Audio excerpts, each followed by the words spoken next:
Hi, this is Brian Kim. I want to share with you case number 215 in Best Way to Do Cataract Surgery series. This is a patient with a white cataract, slightly intumescent. And you're going to see Trypan blue placement, 27 gauge needle puncture technique, and being able to puncture the center and then quickly evacuating the center. If there's a little bit of intumescence, it helps decompress the swollen, intense capsular bag. And then using a microrhexis forceps and having an OVD cannula to protect yourself in case it tries to run out. And then very efficient and easy double chop and cross chop technique to disassemble this lens very easily and confidently in this white cataract. So you can see this is the lens. It's got some level of density as well as that opalescence and white cataract. You can see there's some convexity to the anterior capsule in this patient. I use a corneal marker, which will help me to center and size the rhexis. And then I make my paracentesis incision, first on the right side and then the left side, making sure I'm parallel to the iris plane, which creates a nice corneal shelf, which will allow me to achieve a self-sealing incision.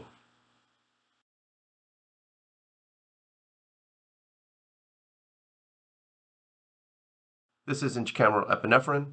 This is some Trypan blue. I tried to put a bubble in first. It didn't come out, so then I go ahead and put the bubble in now. You want to protect the cornea as much as you can. I like to have a bubble there. And then go ahead and put some Trypan blue in. I'm not over aggressive with the Trypan blue. You just kind of drip it on the surface of the anterior capsule and then using the cannula as a paint roller and just kind of covering over the surface. By doing it this way, you can still maximize the dye effect and minimize exposure to the corneal endothelium. This is dispersive viscoelastic. I'm pushing out the dye as well as the bubble.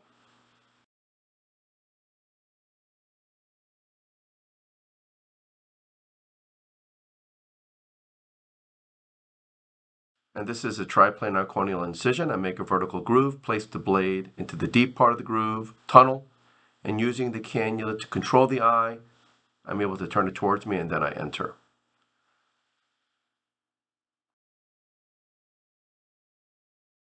This is the 27 gauge needle puncture technique. This is mounted with some BSS, half full. So I puncture and then I suck back. So remember, with this technique, you want to have a syringe that's only half full or even empty. And when you puncture, you want to pull back quickly. When you pull back quickly, you're able to evacuate the contents and that milky material from the bag that decompresses the anterior capsule and it decreases the risk for a run out or Argentinian flag. Again, sometimes it's unavoidable, but in most cases, you're able to keep it from running out. I switch back to the dispersive viscoelastic cannula. I'm just kind of pushing down on the capsule just to see if I'm able to push it. And at this point, I don't think there's any milk left, but you see I have the cannula ready there.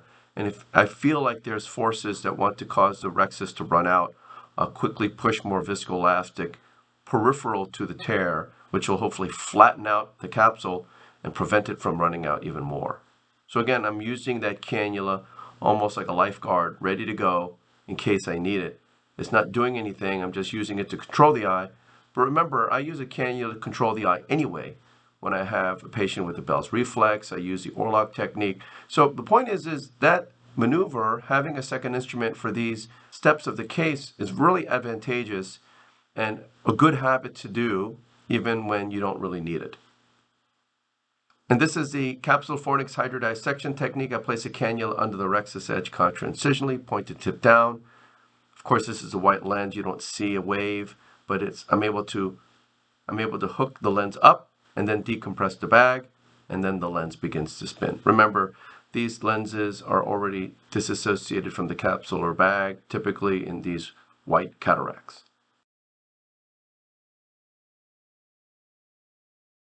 Irrigate the surface of the eye, lifting the incision with the chopper, going in with irrigation off to minimize Descemet's trauma.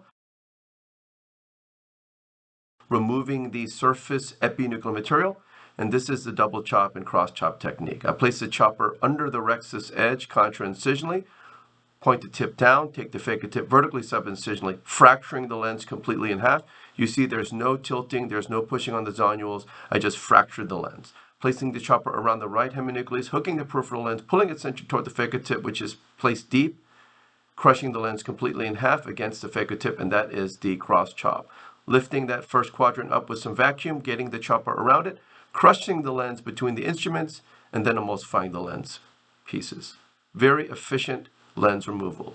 Turning the second quadrant in front of me, grabbing it with some vacuum, crushing it between the instruments, and then emulsifying the lens piece. Turning the second heminucleus in front of me, placing the chopper around the lens, hooking the peripheral lens, crushing the lens against the phaco tip with another cross-chop maneuver, doing the same thing around that third quadrant, and then crushing the lens. Look how efficient, safe, easy, systematic way to disassemble this lens. Again, a lot of people might get nervous with the white lens, especially when they have to groove and sculpt. And oh, there's no red reflex. Oh my gosh, it's so scary. It's not scary. You can just very easily disassemble the lens utilizing your instruments that are in your hands.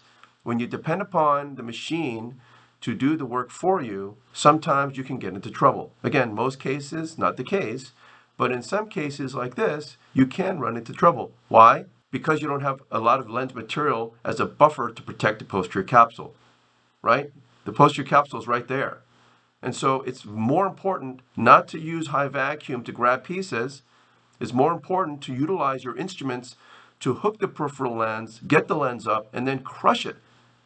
Using the instruments to crush the lens and disassemble the lens. And then when you're ready to eat the pieces, very carefully and gingerly, pulsing the lens with ultrasonic energy and vacuum to emulsify the lens pieces. This is the last piece. You can see because I'm using mechanical forces with the instruments, I can just position the instruments around the lens very easily, purely under irrigation alone, without vacuum and ultrasonic energy. I'm able to crush the lens into smaller pieces, and then when I'm ready to eat the pieces, I place the chopper deep to protect the posterior capsule, and then very gently flutter the phaco tip to get those pieces out. This is a great case to illustrate why double chop and cross chop and mechanical forces are the best way to disassemble the lens, and safely in this type of situation. So I take the chopper out, push BSS in, take the phaco tip out, and I go in with the eye handpiece. I always start sub-incisionally, removing the cortex, starting from anterior to posterior, peeling the cortex off the best that I can. Remember, this patient didn't have thick sheets of epinucleus or cortex. All the lens was clumped together because of that white, dense cataract. And I'm able to just peel very carefully the remnants using the polymer tip.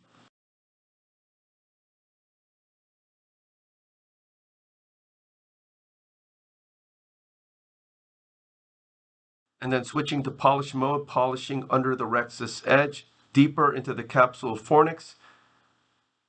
You can do that more confidently with the polish mode because you have low flow settings and it's less likely that you're going to cause any damage to the bag or the zonules. And the polymer tip gives you excellent control as well and safety. Again, lens disassembly in this context is just so easy and efficient. I never get nervous when I have a white cataract like this. The only issue is the rexus, but even if you get a run out, because of my lens disassembly techniques, I don't tend to have much trouble with disassembling a lens. I don't have trouble with worrying about, can I get this thing out? And you know, a lot of people are handicapped because they try to go after pieces with vacuum. Think about it. The rexus opening is 5 to 6 millimeters. The diameter of the lens is 12 to 13 millimeters. If you don't effectively break the lens down, you can't just grab it and yank it out of the bag. It won't come out. And then when you use more vacuum and you try to get purchase and try to lift the lens pieces up, if it's stuck inside the bag, you're just going to have loss of suction. You can get post-occlusion surge, but most importantly, you're not going to be able to get the lens out. And then if you break the pieces of lens as you keep doing this over and over and over again, you get that dreaded bowl effect where the lens is still stuck, but you haven't disassembled it. And now you're tenuously close to the posterior capsule, and if you try to grab it with high vacuum, you're probably going to grab the posterior capsule. Why do surgery that way? It really makes no sense. So I encourage all of you who have trouble with pulling lens pieces up out of the bag, and those of you who routinely try to grab lens pieces with vacuum to pull them out, Don't use vacuum. Try to leverage your instruments and learn how to hook lens pieces up out of the bag. I think that's the best way, best for you, best for the patient, to efficiently disassemble the lens and get lens pieces up out of the bag. So I go ahead and pulse the subincisional capsule fornix.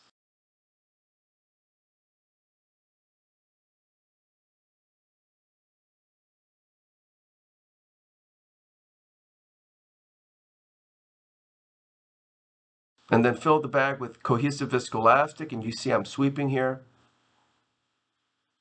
Sweeping under the left side and then the right side. And you can see there's quite a bit of lens material that was stuck into the capsule fornix.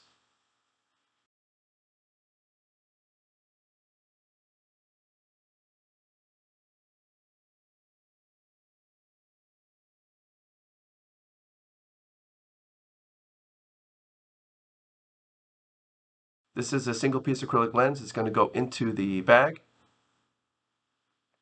Making sure the leading edge of the lens is going underneath the rhexis edge. And as it unfolds, quickly transitioning to the I&E handpiece, disengaging the haptics off the optic, lifting the lens, tilting it, getting underneath the lens, removing all the viscoelastic from within the bag.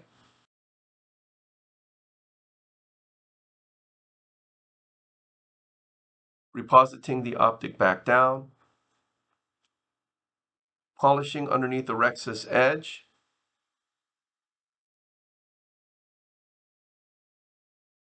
removing all the viscoelastic from the anterior chamber, and then I'll hydrate my incision. So again, this is a white cataract, not terribly intumescent, but you saw the 27 gauge needle puncture technique. You want to have an empty syringe or a half full syringe, puncture at the center, pull back. It helps to evacuate the milky material that's stuck within the bag, which is causing that intumescent pressure. By decompressing it, it flattens the anterior capsule, decreases the risk for a run out. You saw that I had the OVD cannula ready as I was doing the rhexis, and if I felt like I had radialization forces, I can push more viscoelastic peripheral to the tear to push the capsule back down if I need to. All of these things are just safety mechanisms that I've developed with my technique. In my opinion and experience, using two hands to do cataract surgery is far better than one because it gives you more ability to manipulate the lens, provides you a competitive advantage. It provides you more ability to be able to maneuver around the eye to help you safely and disassemble the lens, especially in a dense white cataract. So I hope this was helpful to you, and I thank you for your attention.